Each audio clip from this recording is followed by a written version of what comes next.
नमस्कार दोस्तों, climax tales में आपका स्वागत है। क्या आपने कभी सोचा है कि अगर आपकी अपनी परछाई ही आपकी दुश्मन बन जाए तो क्या होगा? आज की कहानी आपको एक ऐसी ही रूहानी और सहरन पैदा कर देने वाली दुनिया में ले जाएगी। कहानी शुरू होती है समीर नाम के एक लड़के से जो अपनी नई नौकरी के सिलसिले में एक अनजान और पुराने शहर जा रहा है। रात का सन्नाटा था, आसमान से आग की तरह बिजली कड़क रही थी और सड़क पर दूर दूर तक कोई परिंदा भी नजर नहीं आ रहा था। तभी समीर की गाड़ी एक पुरानी और खंडहरनुमा हवेली के सामने आकर अचानक रुक जाती है। समीर को मजबूरी में उसी हवेली में रात गुजारने का फैसला करना पड़ता है। जैसे ही वो उस हवेली के भारी भरकम लकड़ी के दरवाजे को धक्का देता है, एक अजीब सी सड़न की बदबू उसके नथुनों से टकराती है। हवेली के अंदर का नजारा किसी श्मशान से कम नहीं था। चारों तरफ मकड़ी के जाले और धूल की मोटी परत जमी हुई थी। समीर को लगा कि शायद ये सिर्फ उसका वहम है, लेकिन जैसे ही वो हवेली के बीचों बीच पहुंचता है, उसे महसूस होता है कि कोई ऊपर की बालकनी से उसे घूर रहा है। वो ऊपर देखता है, पर वहां सिवाय अंधेरे के और कुछ नहीं था। तभी अचानक हवेली के पिछले हिस्से से किसी के जोर जोर से हंसने की आवाज आती है। समीर का कलेजा मुंह को आ जाता है। वो डरते डरते रसोई की तरफ बढ़ता है, जहां से वो आवाज आ रही थी। वहां पहुंचते ही उसकी चीख निकल जाती है। रसोई की दीवार पर ताजे खून से लिखा था, तुम्हारा स्वागत है समीर। सबसे हैरान करने वाली बात यह थी कि समीर ने वहां अभी तक अपना नाम किसी को बताया ही नहीं था। समीर उल्टे पैर भागने की कोशिश करता है, लेकिन तभी हवेली का मुख्य दरवाजा अपने आप जोर से बंद हो जाता है। अब समीर उस मौत के पिंजरे में कैद हो चुका था। उसे समझ नहीं आ रहा था कि आखिर इस हवेली को उसके नाम का पता कैसे चला। क्या ये कोई पुराना इत्तेफाक था या फिर कोई शैतानी जाल? हवेली का मुख्य दरवाजा बंद होते ही पूरे घर में जैसे सन्नाटा पसर गया, एक ऐसा सन्नाटा जो कानों को फाड़ रहा था। समीर ने पागलों की तरह दरवाजे को पीटना शुरू किया, कोई है, बचाओ, दरवाजा खोलो। लेकिन बाहर से सिर्फ कड़कती बिजली और तूफानी हवाओं की आवाजें आ रही थीं। तभी उसे अपने पीछे से किसी के चलने की आहट सुनाई दी, चप चप, जैसे कोई गीले पैरों से फर्श पर चल रहा हो। समीर धीरे से पीछे मुड़ा। फर्श पर पानी और कीचड़ से सने पैरों के निशान बने हुए थे जो सीधे उसकी तरफ बढ़ रहे थे।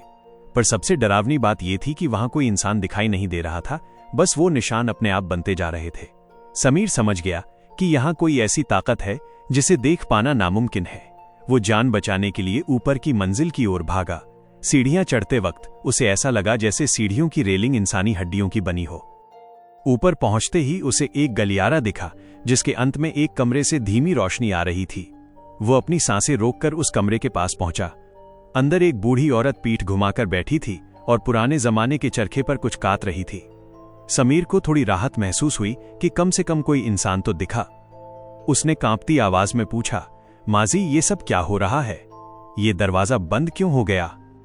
वो बूढ़ी औरत धीरे धीरे हंसी। उसकी हंसी किसी सूखी लकड़ी के टूटने जैसी थी। उसने बिना पीछे मुड़े कहा, बेटा, इस हवेली में जो एक बार आ जाता है वो बाहर जाने के लिए नहीं, बल्कि यहीं बस जाने के लिए आता है। समीर ने हिम्मत जुटाकर पूछा, आप कौन हैं? तभी वो औरत धीरे धीरे पीछे मुड़ी। जैसे ही समीर ने उसका चेहरा देखा, उसके पैरों तले जमीन खिसक गई। उस औरत का चेहरा आधा जला हुआ था और उसकी आंखों की जगह सिर्फ गहरे गड्ढे थे। उसने अपनी सूखी उंगली से कोने में रखे एक बड़े आईने की तरफ इशारा किया। समीर की नजर जैसे ही उस आईने पर पड़ी, उसे अपनी मौत साफ दिखाई देने लगी। आईने में समीर का खुद का शरीर एक फंदे से लटका हुआ था और वो बूढ़ी औरत उसके बगल में खड़ी होकर मुस्कुरा रही थी। अचानक कमरे की वो एकमात्र मोमबत्ती बुझ गई और समीर को महसूस हुआ कि अंधेरे में कई सारे हाथ उसे अपनी तरफ खींच रहे हैं। वो चिल्लाया, लेकिन उसकी आवाज को किसी ने दबोच लिया था। अंधेरे में उन अनगिनत हाथों की पकड़ इतनी मजबूत थी कि समीर का दम घुटने लगा था। उसे ऐसा लग रहा था जैसे वो हाथ उसकी खाल को उसके जिस्म से अलग कर देंगे। तभी अचानक पूरे कमरे में एक नीली रोशनी चमकी और वो हाथ गायब हो गए। समीर जमीन पर गिरकर बुरी तरह हांफने लगा। उसने देखा कि वो बूढ़ी औरत भी वहां से गायब थी। लेकिन अब जो उसके सामने था वो और भी ज्यादा भयानक था। कमरे की दीवारों पर लगी पुरानी तस्वीरें अब बदलने लगी थीं। उन तस्वीरों में जो लोग मुस्कुरा रहे थे, उनके चेहरे अब सड़ने लगे थे और उनकी आंखों से खून टपकने लगा था। समीर ने देखा कि कमरे के बीचों बीच वही चरखा अभी भी अपने आप चल रहा था, लेकिन अब उस पर धागा नहीं, बल्कि इंसानी नसें काटी जा रही थीं। समीर वहां से निकलकर गलियारे में भागा। भागते भागते उसे एक बड़ा सा पुस्तकालय, लाइब्रेरी दिखा। वहां की अलमारियों में रखी किताबें अपने आप खुल रही थीं और उनके पन्ने हवा में फड़फड़ा रहे थे। समीर की नजर एक ऐसी किताब पर पड़ी जो सोने की जंजीरों से बंधी हुई थी उस किताब के ऊपर लिखा था रूहों का सौदा। समीर ने जैसे ही उस किताब को छूने की कोशिश की, उसे एक जोरदार झटका लगा और उसके दिमाग में कुछ धुंधली तस्वीरें घूमने लगीं।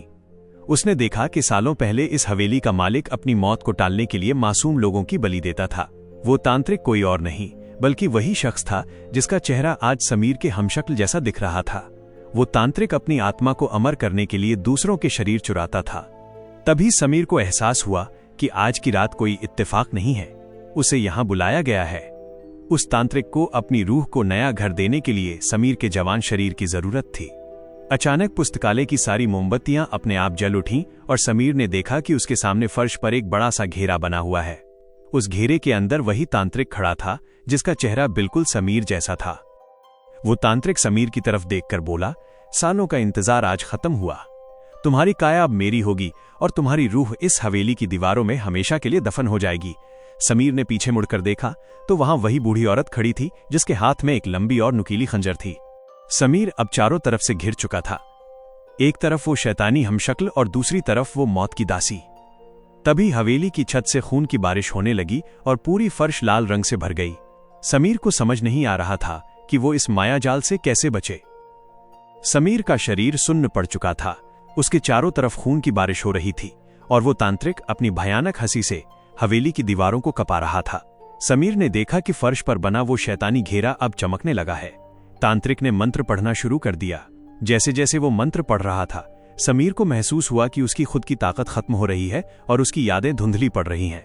उसे ऐसा लग रहा था जैसे कोई उसके शरीर के अंदर घुसने की कोशिश कर रहा हो।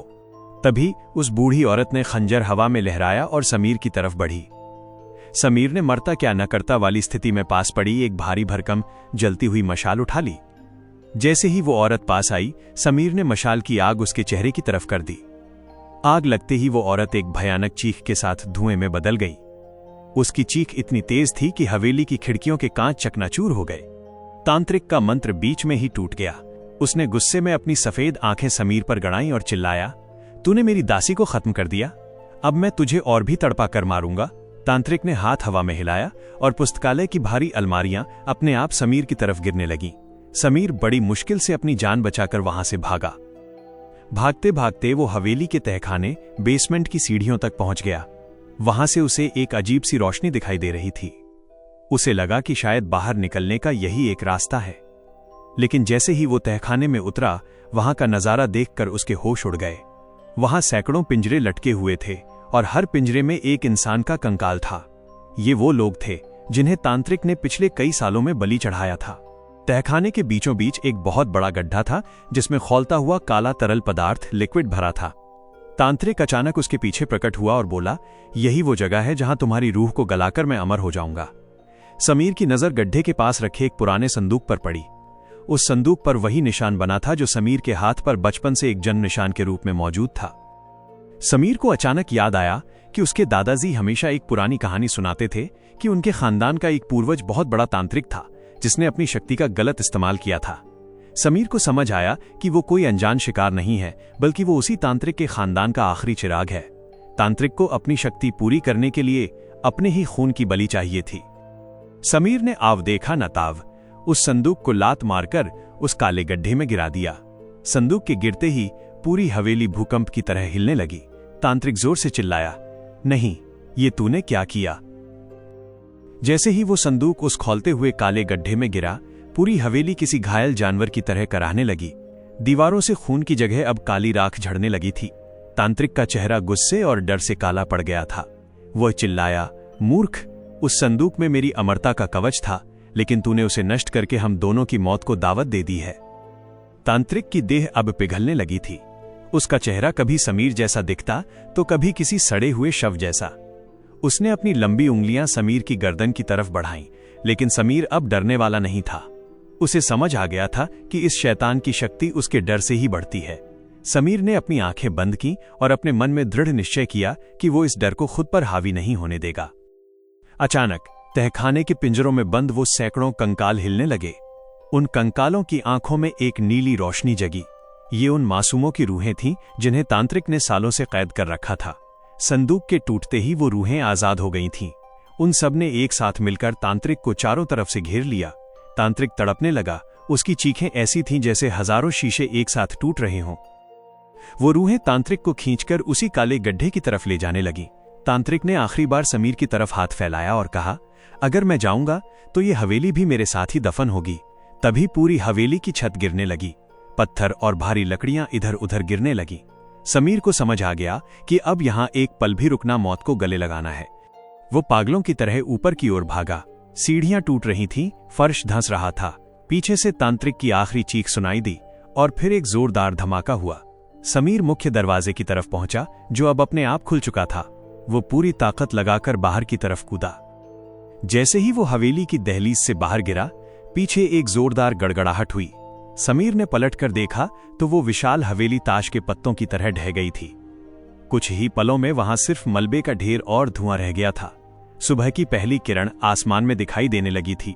बारिश रुक चुकी थी और चारों तरफ एक अजीब सी शांति थी। समीर ने चैन की सांस ली और अपनी जेब में हाथ डाला। उसके हाथ में वही पुरानी डायरी का एक जला हुआ पन्ना आया। उस पर लिखा था, बुराई कभी पूरी तरह खत्म नहीं होती, वो बस अपना ठिकाना बदल लेती है।